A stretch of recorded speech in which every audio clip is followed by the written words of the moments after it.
Sa paghiwalay noon ni Bea Alonzo at Dominic Roque, marami talaga ang nanghinayang dahil ang alam ng lahat ay super in love sila sa isa't isa at nag-propose pa nga si Dominic Roque kay Bea. Unfortunately, ay nauwi ang 3 years relationship into hiwalayan. At ang pumalit ay walang iba kundi si Shu Ramirez. At matatandaan na very close si Shu sa mga magulang ni Dominic. At sinabi nga ni Shu na si Dominic na talaga ang nais niyang makasama habang buhay. May proposal na bang magaganap? Ano kaya magiging reaksyon ni Bea Alonzo hinggil dito? Ating alamin.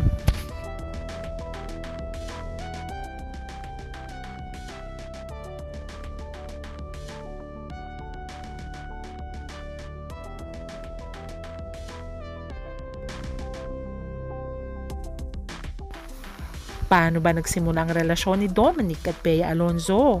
July 2021 ay nabablind item na at may mga speculations na nagde-date na daw si Dominic at Bea Alonzo. Pero wala namang confirmation sa dalawa. Until August 2021, si Bea mismo ang nag-confirm na into relationship siya with Dominic.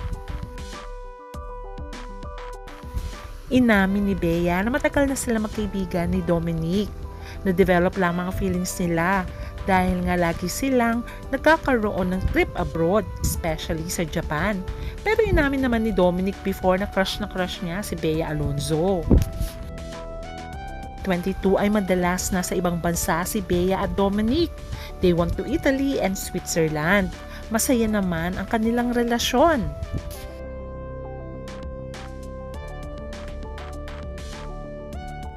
Dahil tumatagal naman ang kanilang relasyon, very close na rin si Bea Alonzo sa pamilya ni Dominic at ganoon naman si Dominic sa pamilya ni Bea. Wala naman naging problema sa both sides, pareho nilang tanggap ang isa't isa. May ugong-ugong nga noong June 2023 tungkol sa engagement. Dahil may 2 years na rin ang relasyon ni Bea at Dominic, kaya meron talagang chismis na baka nga daw engaged na ang dalawa.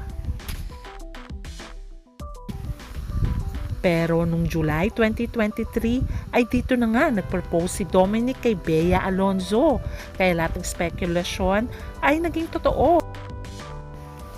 Dahil nga finally ay nag-propose na nga si Dominic kay Bea Alonzo. Dominic noong July 18, 2023 sa Las Casas sa Quezon City. At na-surprise nga si Bea sa proposal at talagang umiyak ito. Dahil sa proposal na to, nag-trending agad. Maraming mga fans ang masaya for Bea Dom at ganoon din ang kanilang mga kaibigan sa showbiz. Maraming mga well-wishers. After ng event ng proposal, ay pumunta ang dalawa sa Singapore to enjoy some time together and celebrate their engagement. Akala ng lahat ay mauuwi sa forever ang pagmamahalan ni Bea at Dominic dahil nga engaged na ang dalawa. Pero pagdating ng January 2024, dito na nagkaroon ng problema. Mga pasabog ng bawat isa at hindi akalain ng mga fans na mauuwi sa hiwalayan ang newly engaged couple. At dito na nga nagbigay ng statement si Bea na tinag niya si Dominic na mutual ang decision nilang paghihiwalay. Iba-iba ang spekulasyon. Kaya naman ang sabi, what went wrong? Imbes na maging kasalan na ay nauwi sa hiwalayan. Maraming chismis na nagsidatingan na kesyo meron daw lover itong si Dominic na isang gay. Marami din nagsasabi na involved daw itong si Dominic sa isang politician. Marami din ang nagsasabi na cause ng breakup ay dahil sa pera. Meron din mga nagsasabing insider na nagkagulo-gulo sa pag-aayos ng kasal dahil si Dominic ay Christian samantalang si Bea ay sagrado katoliko, especially ang kanyang mom ay devoted ito bilang Catholic kaya hindi daw sila nagkasundo. Kaya ang kasalan ay nauwi na sa tuluyang hiwalayan. dahil kinumpirma na nga ni Bea sa kanyang Instagram account na hiwalay na sila ni Dominic at mutual decision daw ito at tinag niya pa nga si Dominic dito. Pero sa bandang huli ay napaamin si Bea na hindi daw siya nag-initiate ng hiwalayan kundi si Dominic Roque. Pero nung tinanong si Dominic, ang sabi lang niya, he's moving on with everything by keeping himself busy with work and family. At hindi na nga ito nagsalita tungkol sa breakup. At ganun din si Bea. Ang sabi lang nila ay nirerespeto nila ang bawat isa. At meron naman daw silang pinagsamahan. Pero merong nagsasabi na sobra daw palang magmahal itong si Bea Alonzo. Makikita naman dito na pinaparty niya ang kanyang boyfriend. At siya talaga ang naghanda at nag-surprise sa birthday ni Dominic nitong huli lamang bago sila maghiwalay. Ganito daw talaga magmahal si Bea Alonzo. Ganito din ang ginawa niya kay Gerald Anderson, kung saan pag nagmahal siya ay bigay todo. Yun naman ang kanyang inaamin.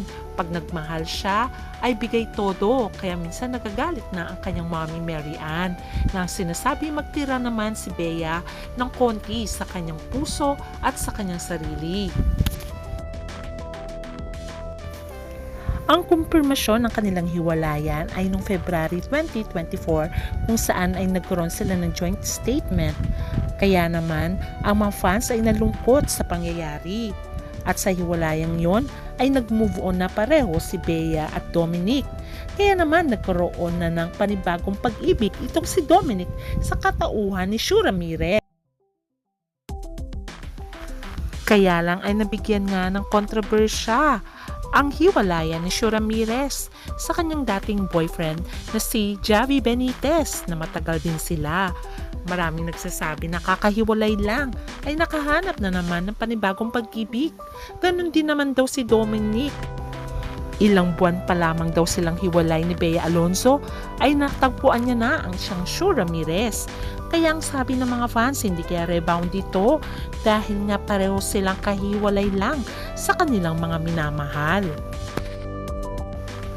Nagsimula ang romance ni Shu Ramirez at Dominic Roque nang pareho silang magbakasyon ng isang buwan mahigit sa Siargao. At dito na nga naganap ang kissing scandal ng dalawa kung saan ay hinalikan nga ni Shu Ramirez itong si Dominic na ang sabi ng iba ay magkaibigan lamang. Pero maraming mga fans ang hindi naniniwala na meron nga siguro silang relasyon. At dito na nga kinumpirma nito si Shu Ramirez. Sinabi niyang lasing siya. Dahil nga lasing siya, ay hinalakan niya talaga daw si Dominic. Gwapo yun ang sabi niya. Dahil sa viral video na ito, ay maraming nagsasabi na pinalitan na agad ni Dominic si Bea. Si Shu Ramirez na ang ipinalit. Pero deny pa rin naman ang dalawa. Pero sinabi nilang masaya sila habang sila ay magkasama. Until inamin na nga rin ni Dominic na girlfriend niya na itong si Shu Ramirez. At ang sabi pa nga ni Shu Ramirez, babaeng-babae daw siya sa piling ni Dominic Roque. Disney princess talaga ako. Alagang-alaga niya ako Ayon pa nga kay Shu. Kilig na kinuwento pa nga ni Shu Ramirez na talagang sobra daw maasikaso ng kanyang boyfriend at talagang mapagbigay at very caring. Kaya sabi nga niya, ang haba nga ng hair ko. Ayon pa kay Shu. At alam nyo ba na pinakilala na ni Dominic si Shu sa kanyang mga magulang? Ganon din si Shu kay Dominic. Parehong boto naman ang bawat pamilya sa kanila. Kaya nga ang tanong, baka naman nag-propose na si Dom sa'yo. Dahil mapapansin na mukha daw boto ang pamilya ni Dominic kay Shu Ramirez compare kay Bea Alonzo. At mukhang masyado daw smooth sailing lamang ang relationship ng dalawa. Walang masyadong intriga. Kaya mapapansin dito na sobrang caring ni Dominic kay Shu Ramirez. Hawak-hawak pa nga niya ang sapatos ni Shu. At ang sabi ng mga fans na hindi naman daw ito ginawa ni Dominic kay Bea. Kaya sa tanong kung si Dominic na ba ang the one for her.